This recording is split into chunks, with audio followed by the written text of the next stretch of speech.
Salam fisioterapi. Kembali lagi bersama saya dan teman saya. Kami di sini akan membawakan sebuah video ataupun juga konten terkait cedera dari lutut pada video kali ini, Bang ya.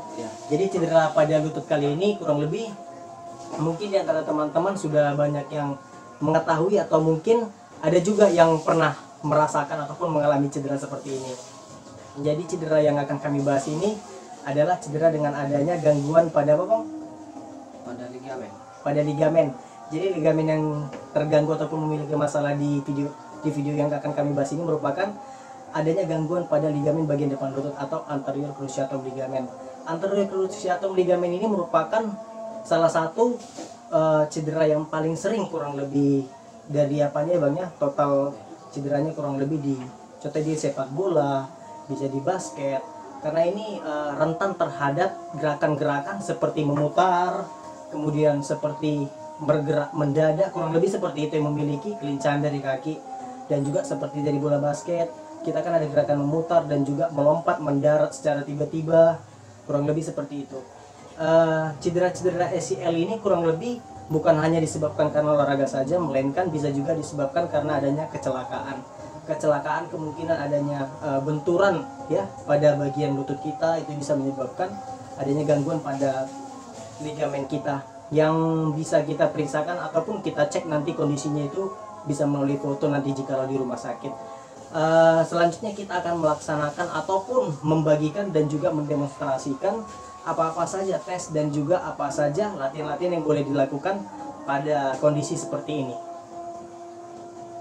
Oke, untuk tes yang pertama kita mau mencontohkan tes untuk memeriksa ada tidaknya gangguan pada ligamen anterior cruciatum dari bagian depan ya, pada lutut.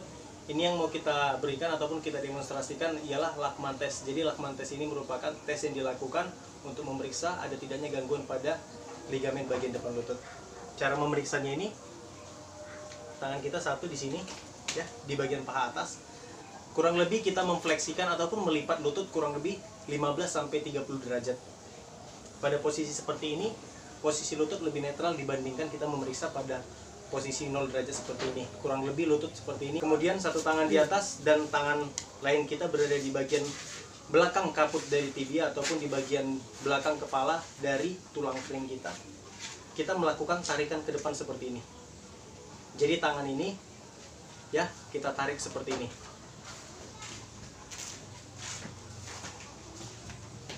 Biasanya pada penderita ataupun dengan orang dengan gangguan anterior cruciatum ligament ini, rongga sendi ataupun bagian persendian lutut ini akan seperti ini kurang lebih. Jadi dia akan bergeser dan terasa lebih longgar dibandingkan sisi yang sehat jikalau kita membandingkan. Oke, tes yang berikutnya yang mau kita demonstrasikan ialah anterior drawer test. Anterior drawer test yang mau kita demonstrasikan ini kurang lebih bisa dilakukan pada berbagai macam posisi, bisa lututnya eksternal rotasi dan internal rotasi dengan fungsi yang berbeda-beda juga. Oke, langsung saja.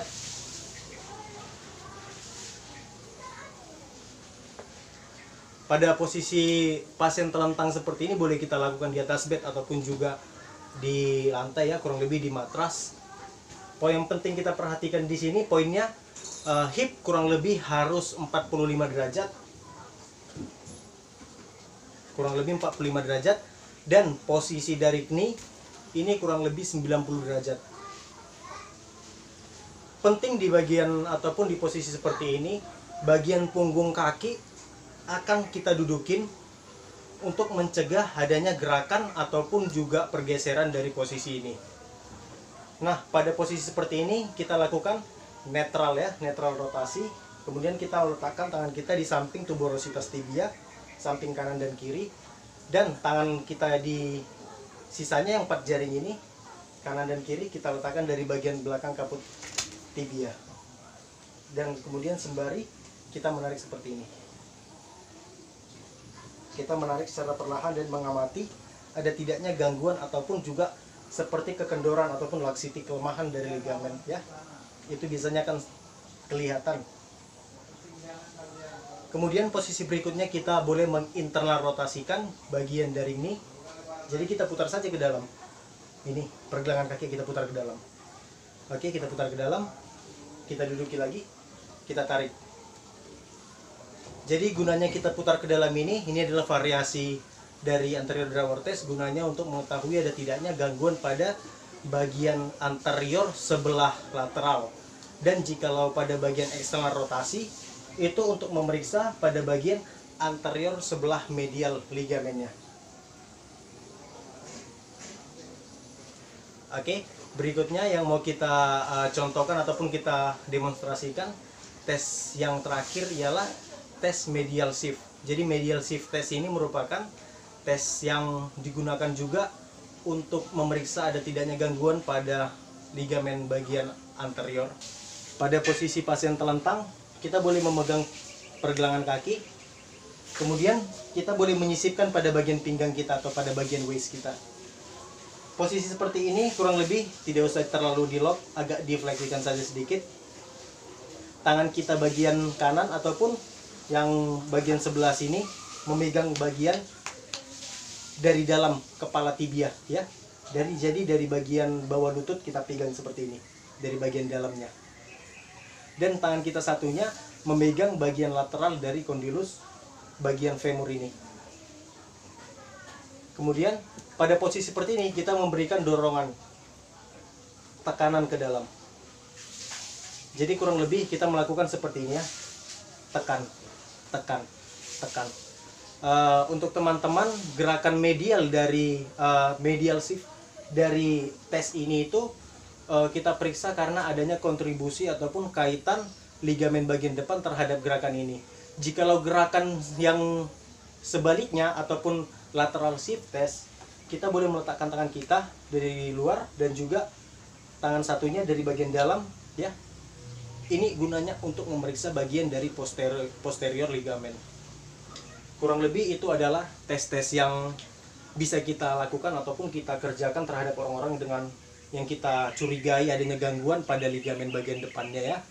Di samping ada banyak tes lain, pivot test, kemudian Jacob modified pivot test, dan lain-lain ada banyak. Yang tiga ini saya rasa sudah cukup bisa kita terapkan pada penderita ataupun pada orang yang kita curigai memiliki gangguan ataupun cedera pada bagian ligamen depan lutut. Pada orang dengan gangguan ataupun kecurigaan yang bisa kita asumsikan sebagai adanya gangguan pada ligamen bagian depan seperti pemeriksaan kita tadi, apabila penderita ataupun orang dengan memiliki gangguan seperti itu pada 1-4 hari pertama setelah merasakan cedera, ya teman-teman, itu boleh diistirahatkan terlebih dahulu pada 1-4 hari dengan cara dikompres es, ya. Dikompres es, kemudian dibalut lokasi cederanya dengan menggunakan elastik bendek ataupun juga mungkin menggunakan dengan balutan kain apabila tidak mempunyai elastik bendek, sembari kaki ditinggikan kurang lebih tinggi dari kedudukan jantung. Jadi posisi badan kita ini seperti ini kurang lebih.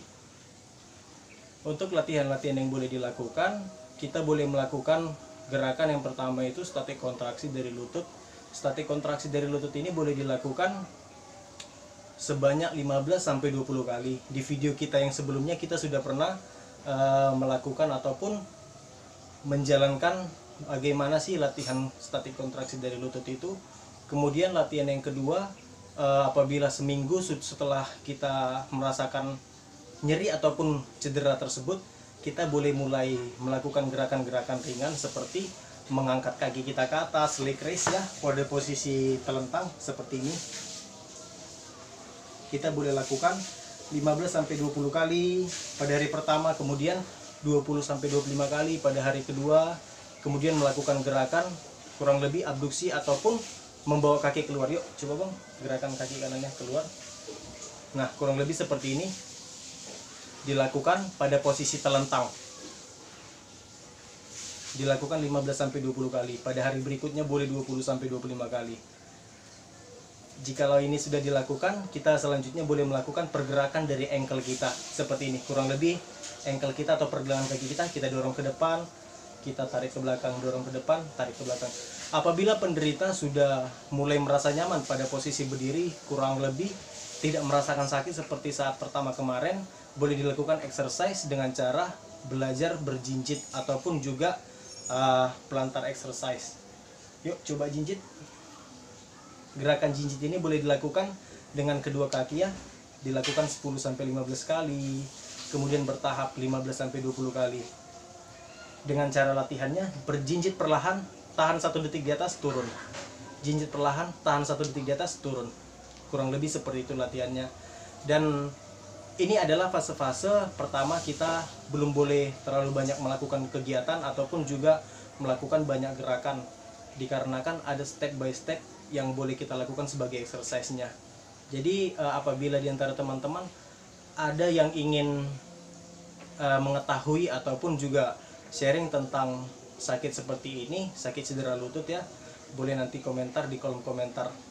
Jadi demikianlah video ini kami buat. Kiranya video ini dapat menjadi video yang bermanfaat bagi teman-teman. Apabila ada di antara teman-teman yang merasakan nyeri ataupun cedera pasca olahraga, dan kemungkinan bukan hanya karena olahraga saja, bisa karena insiden.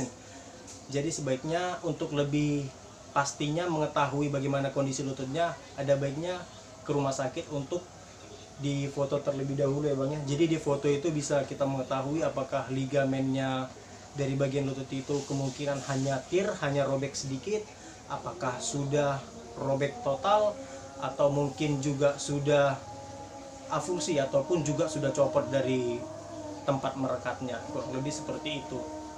Dan untuk teman-teman apabila merasakan nyeri seperti ini, sebaiknya segera berobat dan juga rutin untuk melakukan fisioterapi kurang lebih, karena itu dapat membantu kita untuk recovery dan kembali ke aktivitas kita seperti sedia kala. Contohnya bisa beraktivitas, tidaknya lari-lari kecil nantinya, atau mungkin juga bisa meningkatkan kualitas hidup kita daripada yang sebelumnya kurang lebih ya Bang ya.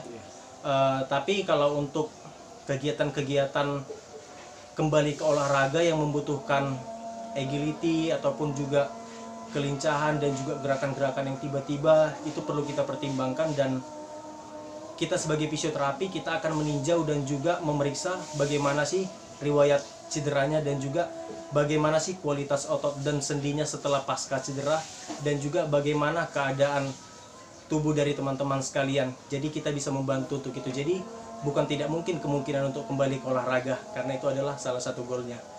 Demikianlah video ini kami sampaikan, semoga bermanfaat. Salam fisioterapi.